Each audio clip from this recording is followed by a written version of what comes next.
If you have ongoing exposure to controlling people, it's a virtual certainty that you're going to experience blurry boundaries, which is why I've created the extensive online course called This Is Me, Establishing Boundaries with the Controllers in Your Life. There's a link below that will give you all of the details, and I hope that you would find it therapeutic.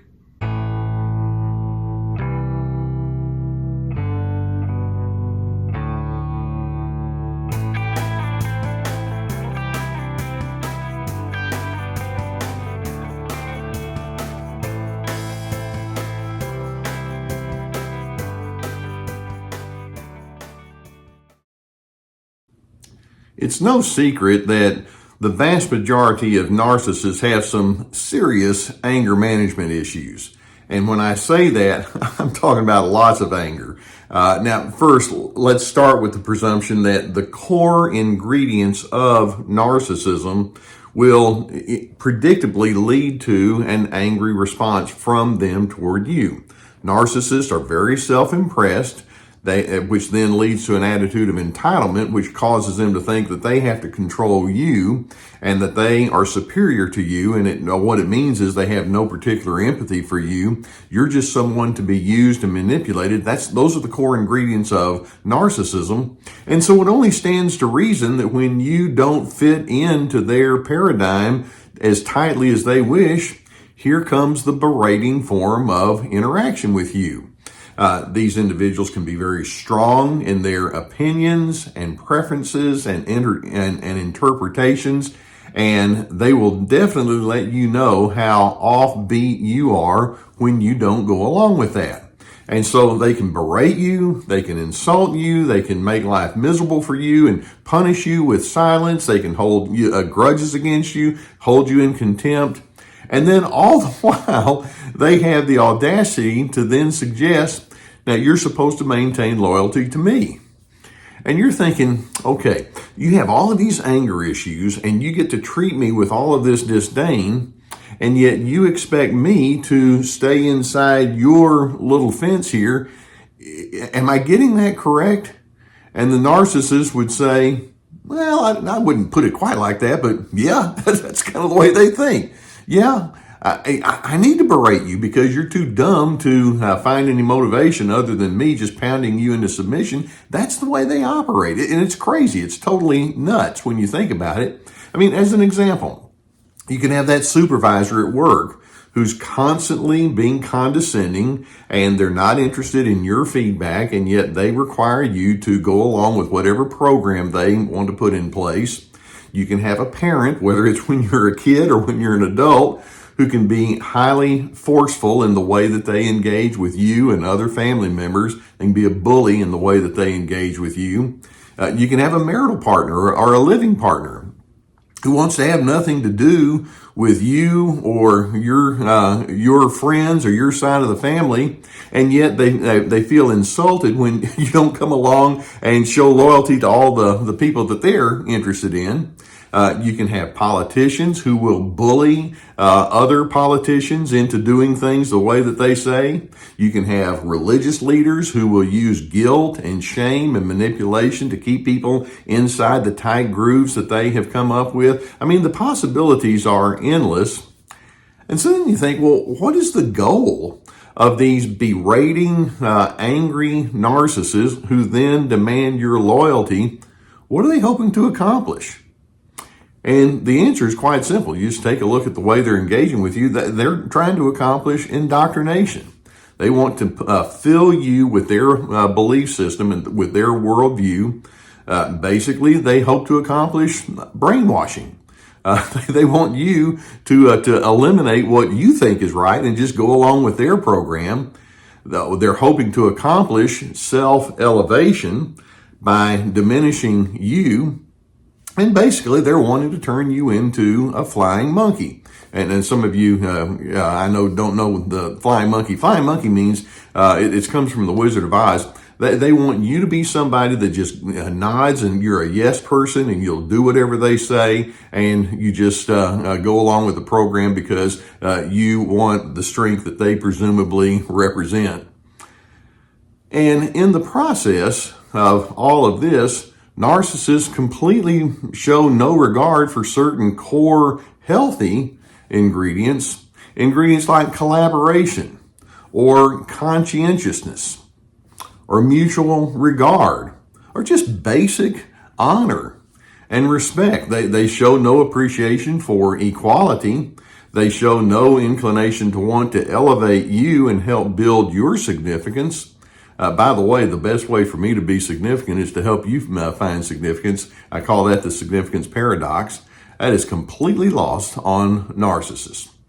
So you look at this willingness that they have to unload their anger on you and berate you and insult you, and then they have the audacity to say, I need your loyalty. I'm hoping that there are certain key insights that you can hold on to as you're trying to figure out how you're going to respond. Now, the first insight I want to give you, I'm going to give you kind of a simple little ditty, and I know it sounds almost a little silly, but it makes sense, okay? The ditty is, you have to be little to belittle, okay? You get that? You have to be little to belittle. Whenever you feel that you have the right to bring someone down, whatever presumed strength that you think that represents originates from childish insecurity. Little children, we're not surprised when they try to criticize someone else or they say ugly things about them and you have to coach them. No, that's not the way that you make friends. Narcissists who are children in adult bodies, they think that by belittling someone, then that makes them, somebody who's really someone to be reckoned with. When in fact, no, it just reveals that you have a very, very brittle nature and a very childish way of thinking. Now, another insight I hope that you can incorporate is that narcissists, particularly when they're going into this pattern that I'm talking about, have little to no inner confidence to draw upon. Now, let's keep this in mind. A narcissist's confidence is always found at someone else's expense. Let that one soak in. A narcissist's confidence is always found at someone else's expense. And so when they're berating you and then they're asking for your loyalty, they're saying, well, if I can let you know that you're less than me and then you acquiesce and go along with that, you see, I'm a confident person now. And it's like, that makes no sense whatsoever. And I'm not going to be that person that you gain your confidence from just by telling me how awful I am. No, thank you.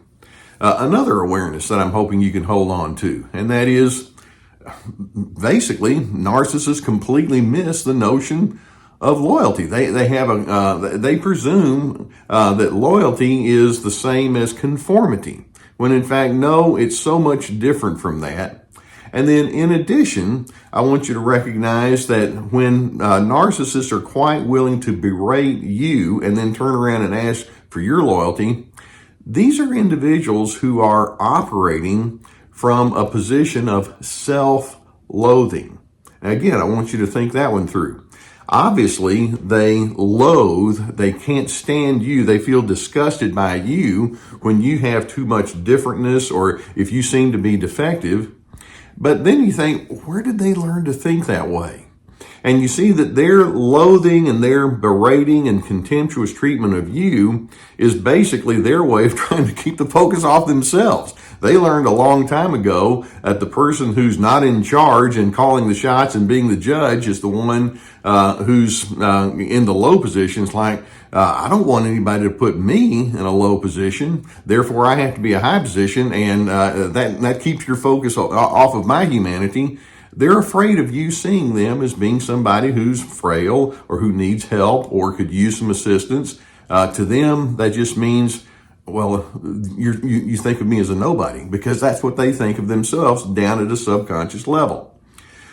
So even as they require your loyalty, they do so in such a way that, like I say, they show no understanding whatsoever of what loyalty is. By the way, once They get whatever it is they're wanting from you and they're berating. And then, even if you do comply, eventually they're going to discard you and go on to the next victim. That's the way they work, to their next object of condescension. So let's recognize you're not dealing with a logical person here. And that means that whatever efforts you make to try to bring them into logic with your arguing and all the rest is going to fail, and it's going to fail miserably.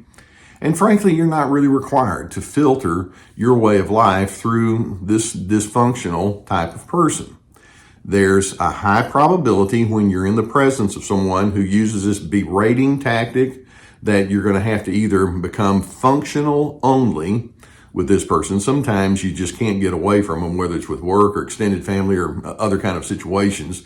And so when that's the case, just drop any notion that there's going to be a heart-to-heart connection. Just stay functional, period. Don't expect anything more. And then sometimes it can be bad enough where you're just going to have to say, I've got to move on.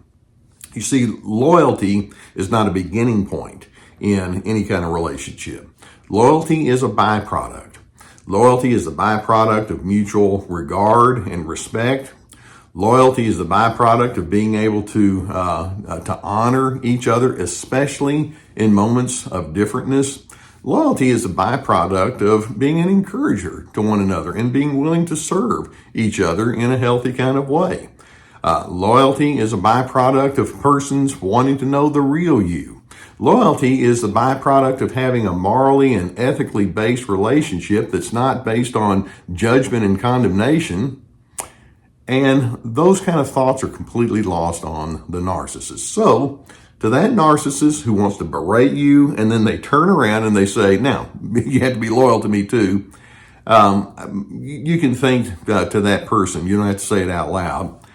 You may expect me to be loyal even after you have belittled and berated me. But my bottom line is I have way too much self-respect to play that kind of game.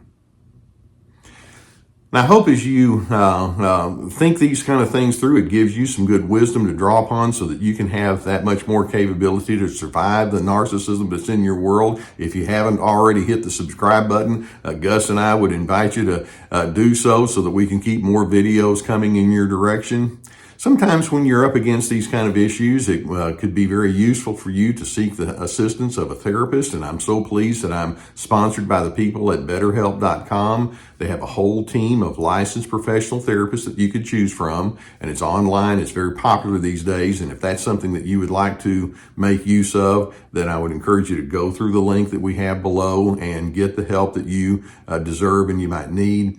And then in addition, we have my therapeutic classes, my online courses. Each one of them has a whole set of videos and then teaching documents and questions that guide you in a therapeutic direction. Ready, Set, Connect, about having good connection skills. This is me establishing your boundaries, which is so important with these people. Free to be, discovering your sense of well-being despite the controllers. We have my books, we have my podcasts, and many other resources below. So, and I really appreciate you allowing me to be a part of your journey with you. When a narcissist is willing to berate you and then they require your loyalty, just know that you're dealing with a really offbeat person.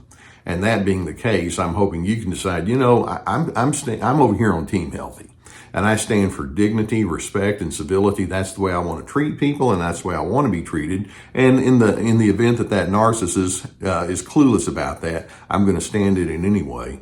And then in doing so, I'm hoping that you can be a person that finds your consistent place of peace.